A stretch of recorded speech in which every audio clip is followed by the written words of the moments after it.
Hello everyone. आज हम लोग power semiconductor devices question number 8 discuss करेंगे। ठीक है। Which semiconductor power device out of the following is not a current trigger device.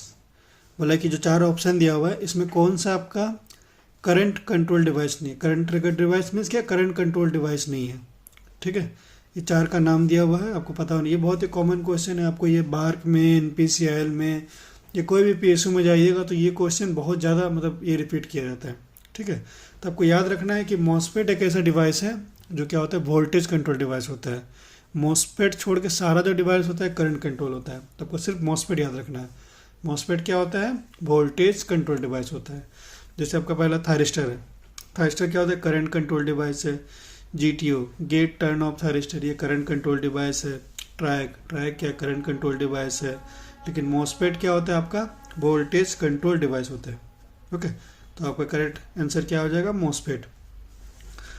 आइए देखते हैं और कुछ बातें मॉसफेट के बारे में। MOSFET is a voltage control device. ये क्या होता है, मॉसफेट वोल्टेज कंट्रोल डिवाइस होता है। The gate to source voltage use to trigger the MOSFET.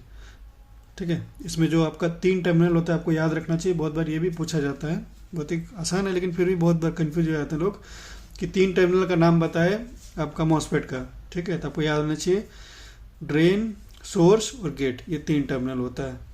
ठीक है।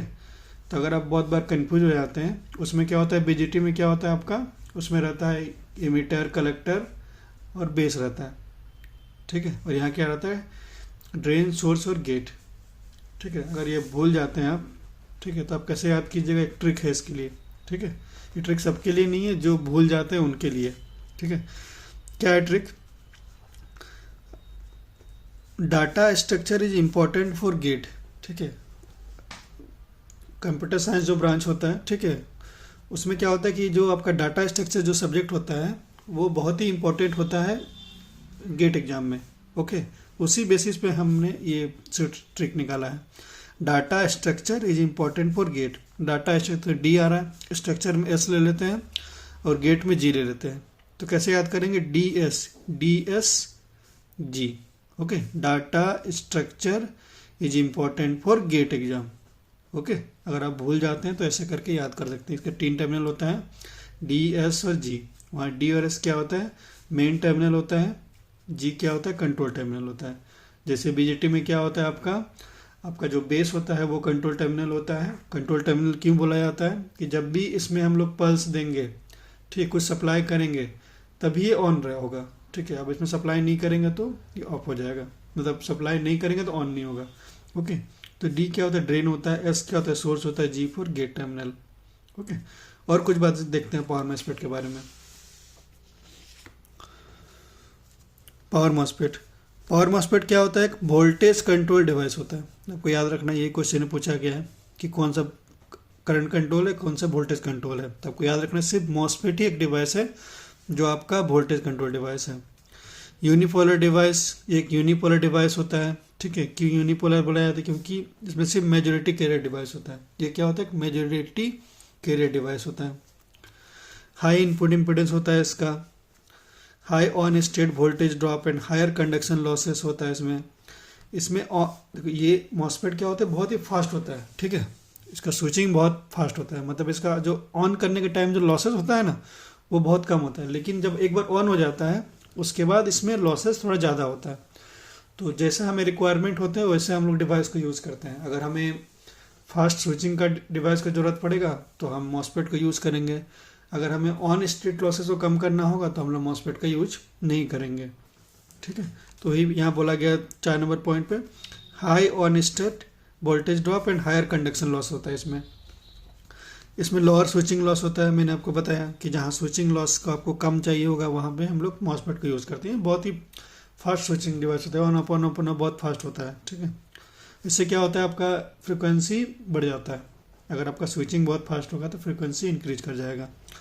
Positive temperature coefficient of resistance, ये क्या होता है, इसमें क्या होता है, positive temperature coefficient of resistance होता है इसमें। कहीं कहीं आपको पूछा जाएगा कि ये डिवाइस का नाम दे दिया जाएगा 4 को और पूछे कि इसमें कौन सा positive temperature coefficient of resistance है, तो आपको क्या मानना है, मॉसफेट मानना है। ठीक है। और इसका क्या फ़ायदा है, positive temperature coefficient of resistance का फ़ायदा क्या है, इसका सबसे इम्पोर्टेंट फ़ायदा है कि इसमें सेकेंडरी ब्रेकडाउन नहीं होता है। ओके, बाकी जो आपका बीजेटी है, ये सब कुछ डिवाइस है, वहाँ पे आपका थायरिस्टर है, वहाँ पे सेकेंडरी ब्रेकडाउन होगा।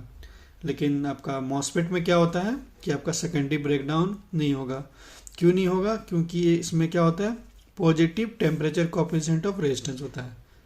ओके, पैरेलल ऑपरेशन इसमें पॉसिबल होता है। ठीक है, पूछ देगा कौन सा डिवाइस जिसमें पैरेलल ऑपरेशन पॉसिबल है। हाँ, तो मॉसफेट में आपका पैरेलल ऑपरेशन पॉसिबल है। ठीक है, अब पैरेलल ऑपरेशन करते हैं क्यों हम लोग? ठीक है, पैरेलल ऑपरेशन इसलिए करते हैं कि कोई भी डिवाइस का करंट या वोल्टेज रेटिंग को बढ़ाना है। ठीक है, तो उसको क्या करेंगे, बहुत सारा आपका जो मॉसफेट है उसको हम लोग पैरेलल में कनेक्ट कर देंगे, पैरेलल में, सीरीज में, जैसे हमें रिक्वायरमेंट होगा हम लोग करेंगे। तो मॉसफेट को पैरेलल ऑपरेशन में यूज़ करते हैं। ठीक है, इसको ईजी होता है। ओके, इसका एप्लीकेशन कहाँ होता है? एसएमपीएस में। इसका एप्लीकेशन कहाँ पे होता है? एसएमपीएस में। एसएमपीएस मतलब स्विच मोड पावर सप्लाई, जिसको घर में हम लोग इन्वर्टर बोलते हैं, वहाँ पे हम लोग एसएमपीएस का यूज़ करते हैं। ओके, इसे हमें एसएमपीएस क्यों यूज़ करते हैं एसएमपीएस में? क्योंकि ये बहुत फास्ट स्विचिंग डिवाइस होता है।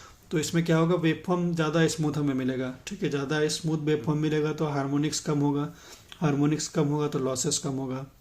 ठीक है, तो ये क्वेश्चन था, क्वेश्चन नंबर 8। Thank you.